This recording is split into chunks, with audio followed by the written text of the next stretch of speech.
Vous le remarquerez de plus en plus fréquemment. Le ciel est régulièrement strié de traînées blanches persistantes qui s'étalent et finissent par recouvrir le soleil d'un voile laiteux. Parfois notre ciel bleu est complètement quadrillé en quelques heures, avec jusqu'à 10 voire 15 avions volant en tous sens sur un même périmètre de ciel. Jamais, il y a quelques années encore, nous n'avions des ciels pareillement zébrés. Nous nous sommes intéressés de près à ce phénomène et avons réalisé une étude chiffrée du trafic aérien qui révèle de nombreuses anomalies. Nous vous la soumettons dans ce module, après une vidéo éloquente du ciel frétois réalisée par jour d'épandage. Nous sommes le 10 avril 2015 à La Frette-sur-Seine dans le Val d'Oise. Une belle journée s'annonce. Le ciel est bleu tôt le matin. Un avion, un deuxième avion. Remarquez la longue traînée que celui-ci laisse dans le ciel. Les avions se succèdent. Rapidement, le ciel change totalement d'aspect.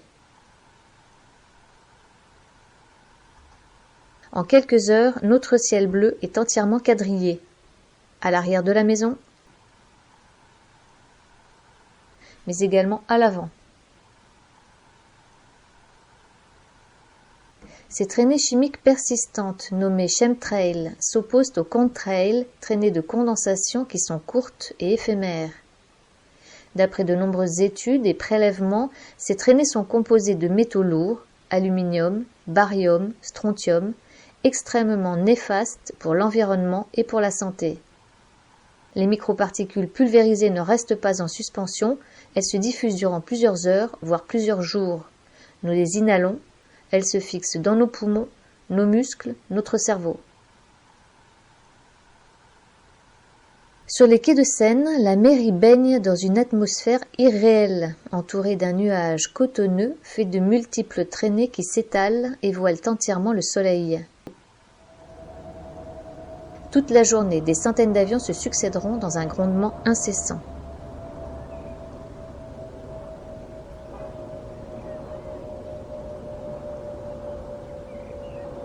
Notre ciel bleu de ce matin n'est plus qu'un immonde magma de smog blanchâtre.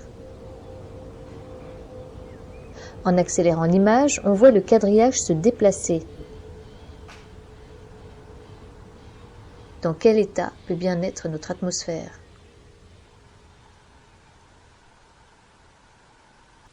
L'une des phrases génériques qui revient lorsque l'on aborde le sujet des traînées d'avions est « C'est normal, c'est la pollution des avions, ils sont de plus en plus nombreux ». Puisque les avions sont au centre du problème, nous avons étudié de manière factuelle le trafic aérien au-dessus de notre domicile, non loin de l'aéroport Charles de Gaulle. Une analyse chiffrée qui démontre que le nombre d'avions nous survolant peut être plus que décuplé d'un jour sur l'autre, et qu'un très grand nombre de ces avions n'apparaissent pas sur les radars. Pour ce qui est tout d'abord de l'augmentation du trafic aérien, selon le rapport officiel des aéroports de Paris, si le nombre de passagers est en constante augmentation, 73 millions en 2000, 95 millions en 2015, le nombre de vols a quant à lui diminué. En 2000, on compte sur l'aéroport Charles de Gaulle 1393 vols par jour contre 1286 en 2015. Les avions accueillent davantage de passagers, en moyenne 95 par avion en 2000, 140 en 2015. Effectuons à présent un comparatif entre deux journées de trafic aérien. Vendredi 25 décembre 2015, de 10h à 17h. Toute la journée a été pluvieuse avec un ciel maussade. Tous les avions répertoriés sont bien passés à proximité de chez nous. Tous ont été audibles et tous apparaissaient bien sur le site de Flightradar 24. Flightradar est un site répertoriant la quasi-totalité des vols à travers la planète. Vous pouvez les voir en temps réel, connaître leur destination, connaître leur heure de départ, rendre leur trajectoire apparente. Combien d'avions vont passer au-dessus de notre tête en 7 heures? L'intensité du trafic varie en fonction du sens de la circulation aérienne décidée pour la journée et qui change régulièrement. Il faut environ 4 à 5 minutes à un avion qui a décollé de l'aéroport Charles de Gaulle pour arriver au-dessus de la Frette-sur-Seine. Un total de 40 avions constatés en 7 heures de temps. Aucun de ces avions n'a émis de traînée dans le ciel. une moyenne de 5,7 avions par heure. Nombre moyen d'avions par minute, 0,1. Le lendemain, samedi 26 décembre, de 9h à 10h, le sens de la circulation est le même, mais le trafic n'a plus rien à voir. Une journée ensoleillée, un ciel bleu, mais un quadrillage de traînées blanchâtres a déjà commencé. 71 avions passaient dans notre ciel en 1 heure seulement. Un relevé effectué uniquement à l'arrière de la maison. Sur les 71 avions constatés, 95,8% des avions n'apparaissaient pas sur Flight Radar et 72% laissaient échapper de longues traînées. Seulement un peu plus de 4% des avions apparaissaient sur Flight Radar. Ces 4,23% représentent en fait 3 avions apparaissant tous les 3 sur le site de Flight Radar. Le Paris-New York de 9h39, le Paris-Londres de 9h43 et le Paris-Rennes de 9h55. Au total donc, entre 9h et 10h, ce sont 1,18 avions par minute qui ont survolé notre domicile. Même journée de 14h à 15h. C'est 145 avions qui sont passés en 1 heure au-dessus de notre tête. Des avions ont quadrillé toute la matinée et de 14 à 15 heures, c'est 116 avions qui laissaient des traînées dans le ciel, soit 80% du trafic. 16 avions seulement ne laissaient pas de traînées, soit 11%. De 14 à 15 heures, 91% du trafic n'apparaissait pas sur les radars. 13 avions seulement apparaissaient sur les radars, soit 9% du trafic. 2,42 avions par minute, alors que l'on ne compte que 1,2 mouvements d'avions par minute sur l'aéroport Charles de Gaulle selon les données officielles. 145 avions par heure, alors que l'on ne compte que 71 mouvements d'avions par heure sur l'aéroport Charles de Gaulle selon les données officielles. D'où viennent tous ces avions? Pourquoi les avions répertoriés ne lâchent-ils pas de traînées?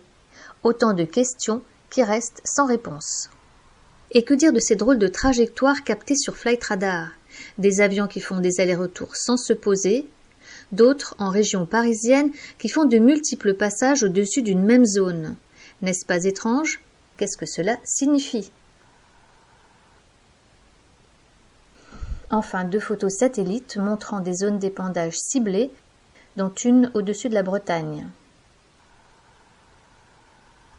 Voici le ciel bleu qui devrait être le nôtre lorsque le temps est dégagé. Le 19 avril 2015, nous n'avons compté aucune traînée dans le ciel du matin jusqu'au soir. Quelques jours plus tôt, le 10 avril, à conditions météo identiques, le ciel et l'atmosphère avaient, nous l'avons vu, une toute autre allure. Pour conclure ce module, quelques tristes photos de notre beau maquis corse. Le 15 juillet 2015, le ciel habituellement toujours bleu a été pulvérisé toute la journée et une partie de la nuit. Nous n'avions jamais vu encore un tel phénomène en Corse. Ces opérations d'épandage ne sont pas récentes, elles ont débuté dans les années 90 à 2000. En revanche, elles sont de plus en plus fréquentes et généralisées, de jour comme de nuit. J'ai eu l'occasion de photographier des ciels quadrillés un peu partout en France, mais également à l'étranger. Ici à Osgore, dans les Landes,